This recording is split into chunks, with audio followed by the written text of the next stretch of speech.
Coucou YouTube, c'est Narvik. Aujourd'hui, nouvelle vidéo. Comme vous l'avez vu dans le titre ou comme vous le voyez maintenant à l'image, c'est une vidéo, une decklist héros.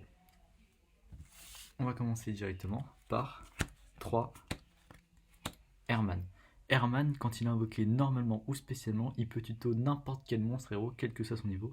Et son deuxième effet, c'est que on l'utilisera rarement, mais quand il est invoqué normalement ou spécialement, on peut détruire des magies pièges égales au nombre de monstres héros élémentaires qu'on contrôle, lui exclu. C'est un effet qu'on va pas utiliser souvent, mais des fois ça peut être cool de détruire des magies pièges. On va ensuite jouer 2 Brumes de l'ombre. Brume de l'ombre, c'est la carte qu'on va chercher à invoquer spécialement, parce qu'elle nous fait tuto changeant de masque quand elle est invoquée spécialement, et quand elle est envoyée au cimetière, on peut tuto un monstre héros aussi, donc c'est bien si jamais on a besoin de ressources, mais généralement quand on va l'envoyer au cimetière avec Vion, mais on va pas utiliser son effet de tuto, on va plutôt chercher à l'invoquer spécialement plus tard. Ensuite jouer un soda liquide et un Néos de l'OET. Soda solide, il est invoqué normalement, on peut invoquer spécialement un monstre héros élémentaire de maximum niveau 4 depuis notre main. C'est bien si on a Herman dans la main, l'effet d'Herman marche toujours, ou si on a Brume de l'ombre, ça nous fait direct chercher le changement de masque. Son deuxième effet, c'est quand il est envoyé au cimetière par un effet de magie, on peut cibler un monstre héros élémentaire dans notre cimetière et l'invoquer spécialement. Donc c'est ce qu'on va faire généralement pour invoquer spécialement Brume de l'ombre.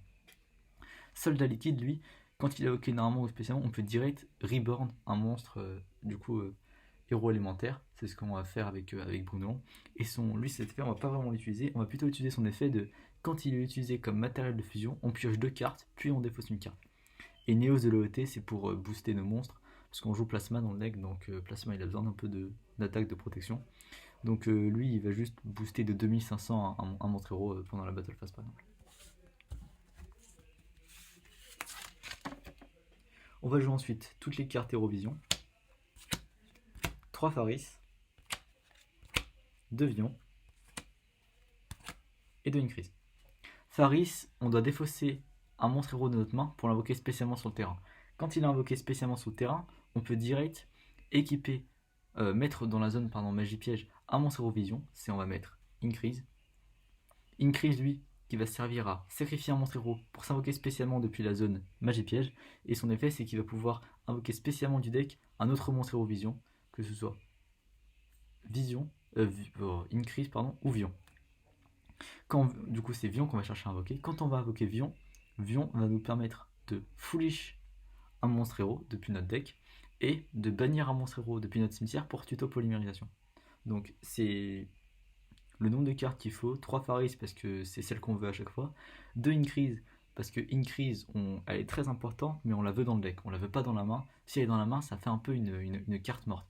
Et Vion, son effet de folie marche aussi en invocation normale, donc lui, si on l'a dans la main, c'est pas très dérangeant, mais on va aussi chercher à l'invoquer depuis le deck. Ensuite, jouer les cartes héros de la destinée. 2 malveillants parce qu'il est semi-limité. S'il serait en x3, ça rendrait le deck encore plus fort parce que du coup, on bannit le premier malveillant pour spé un malveillant du deck et après on peut rebannir l'autre pour respé un malveillant du deck. Son effet, c'est ça. C'est on peut le bannir et spé un autre malveillant du deck. Et c'est pas une fois par tour, donc c'est pour ça qu'en x3, il est beaucoup trop fort. On va ensuite jouer Plasma, Dynatag et Céleste. Plasma, ça va être notre skill drain. On va chercher un invoqué avec 3 monstres en sacrifiant 3 monstres, c'est une invocation spéciale. C'est assez facile à faire. Et c'est notre skill drain. Quand il est sur le terrain, on annule les effets de tous les monstres de l'adversaire. Et aussi, on peut cibler un monstre de l'adversaire, l'équiper à Plasma et il gagne la moitié de l'attaque du monstre, mais c'est un effet qu'on va rarement faire. Dynatag et Céleste, c'est les 2 cartes héros de la destinée qu'on va envoyer au cimetière avec Fusion de la destinée pour faire du coup dystopie. Dynatag, son effet, c'est qu'en effet rapide, on peut faire gagner du coup 1000 d'attaque à un monstre héros de la destinée, ce qui fait changer l'attaque de dystopie, ce qui va activer son effet.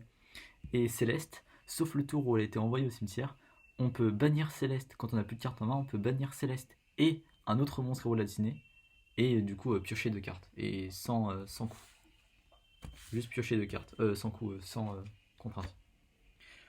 Dernier monstre héros, c'est Horadust. Horadust est très fort, c'est ce qui nous permet de faire un Malicious Bane gratuit. Donc c'est vraiment très fort. On le défausse de la main et on va chercher Dark Calling, je sais plus c'est quoi son nom en français.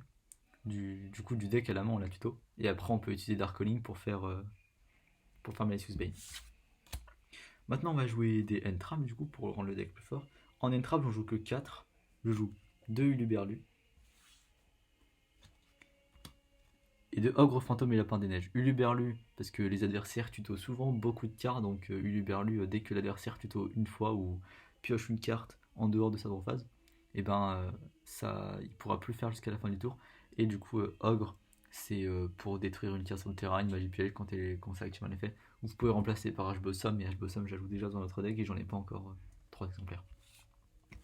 Maintenant, les magies, je joue 3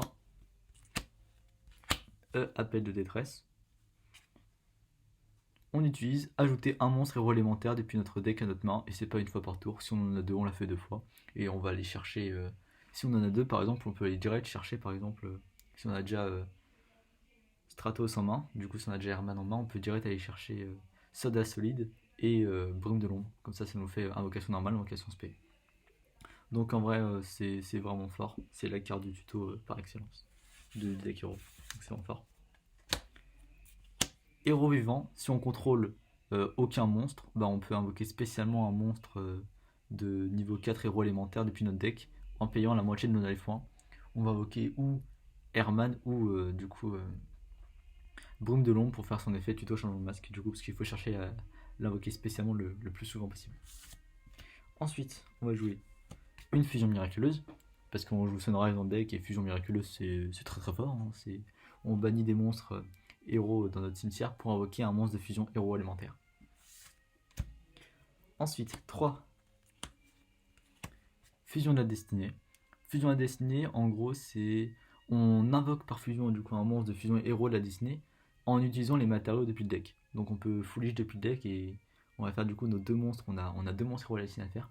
Et après, on peut plus invoquer spécialement de monstres, sauf les monstres héros ténèbres.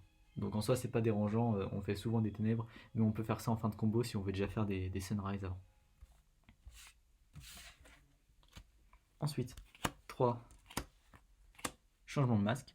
Changement de masque, c'est pour faire Darklo et nos 2 autres héros masqués, c'est vraiment très fort. C'est une magie rapide. On cible un monstre héros, on l'envoie au cimetière et on invoque un monstre héros masqué depuis notre extra deck avec le même attribut. Donc c'est vraiment fort, c'est une magie rapide. Donc c'est fort. Un Dark Calling du coup pour Araduste. Une polymérisation et 2 super polymérisations.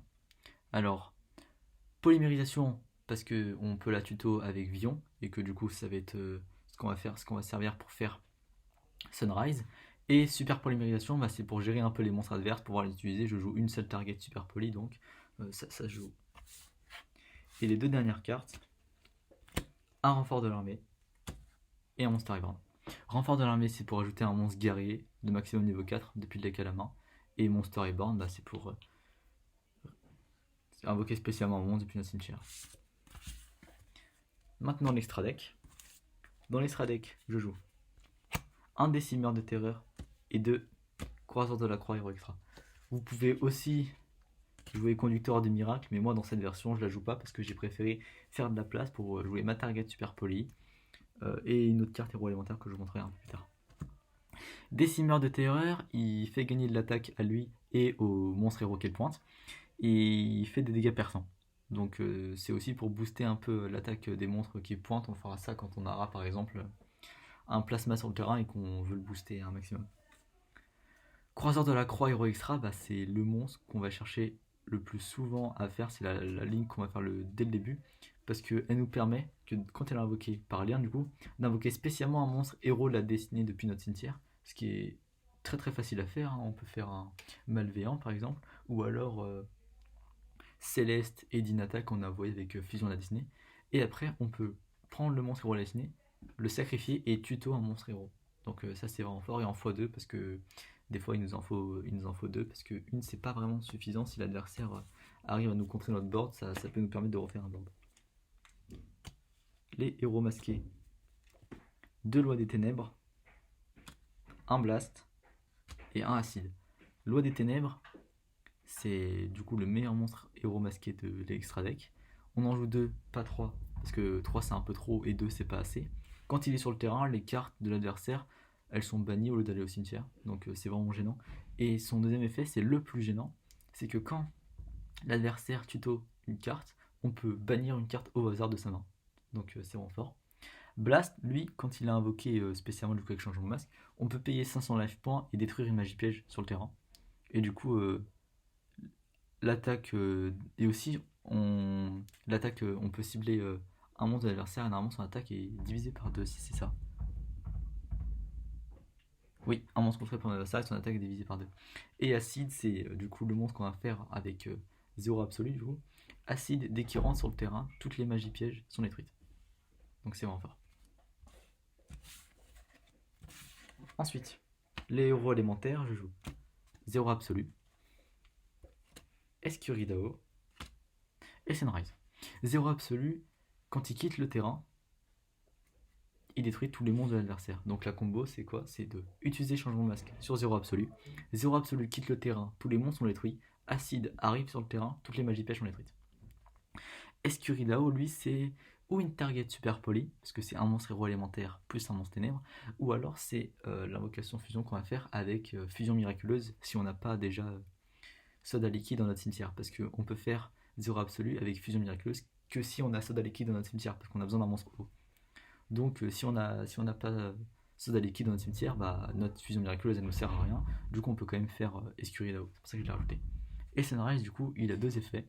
Tous les monstres sur le terrain, notre terrain, il gagne 200 d'attaque pour chaque attribut qu'on contrôle. Et il a 2 effets, quand il est invoqué, on peut ou, en 2 effets que pas forcément d'invocation, on peut ou tuto fusion miraculeuse, et dès qu'il y a une attaque qui implique un autre monstre héros qu'on contrôle, on peut cibler une carte sur le terrain et la détruire. Donc c'est 2 effets qui sont vraiment forts. Généralement, on l'utilise direct pour aller chercher fusion miraculeuse, et après son deuxième effet, on le fait pendant le tour d'adversaire quand il veut nous attaquer. Ensuite, un Trinity Eurovision, un Dystopie et un dangereux. Trinity Eurovision, bah, c'est pour l'OTK. Il attaque 3 fois et son attaque est doublée. Donc il a 5000, il peut attaquer 3 fois, il peut pas attaquer directement. Et si on a un Néos de l'OET, il passe à 7500 et il tape 3 fois. Donc c'est vraiment fort. Dystopie, c'est ce qu'on va faire du coup avec Fusion de la Destinée. Lui, quand son attaque d'origine, elle est changée, que son attaque change du coup, que ce soit avec l'effet par exemple de Din attaque du cimetière, on peut remettre en effet rapide, remettre son attaque à son attaque d'origine, donc à 2800, et détruire une carte sur le terrain adversaire. Et dangereux, il nous sert principalement à envoyer un monstre à effet ténèbres, à envoyer Brume de l'ombre dans le cimetière, ou pour tuto, ou alors parce qu'on la veut dans le cimetière pour l'invoquer spécialement du coup. Et son effet, c'est que juste les effets importants, c'est que les cartes héros de la destinée gagnent de l'attaque. Mais en soi, on l'utilise vraiment que pour envoyer foolish les brumes de l'ombre, ou non brume de l'ombre tout court. Et les 2 dernières cartes qu'on joue, c'est un Malifus Bane, Fléau Malveillant, héros du mal. Lui, c'est le boss monster du deck. Il est non destructible au combat, non destructible par des effets de cartes. Normalement, c'est ça, si je lis bien. Non destructible au combat, ni par des effets de cartes. Et du coup, son deuxième effet, c'est que pendant la main phase, on peut détruire tous les monstres sur le terrain de l'adversaire qui ont une attaque inférieure ou égale à cette carte. Il a déjà 3000 de base, donc ça le rend vraiment fort. Et en plus, il gagne 200 d'attaque pour chaque monstre détruit, donc il peut remonter vraiment vite. Et dernier monstre de l'extra deck qu'on joue, c'est un Starling Venom. Dragon venin affamé. Dragon fusion venin affamé, je crois en français. C'est notre target super polymérisation. Quand il quitte le terrain, quand il est détruit au combat ou par un effet de carte, on peut détruire tous les monstres de l'adversaire. Donc c'est fort. Et son autre effet, c'est que déjà c'est important parce qu'il utilise 2 monstres ténèbres. Donc on peut utiliser les monstres de l'adversaire ou les nôtres. Et il y a un effet qui permet de copier le nom et l'effet d'une carte de l'adversaire. Donc ça reste très fort. Voilà. J'espère que la vidéo déclic vous a plu. Si c'est le cas, je vous invite à vous abonner, à liker et à partager la vidéo. Sur ce, moi je vous dis à bientôt. Tchuss.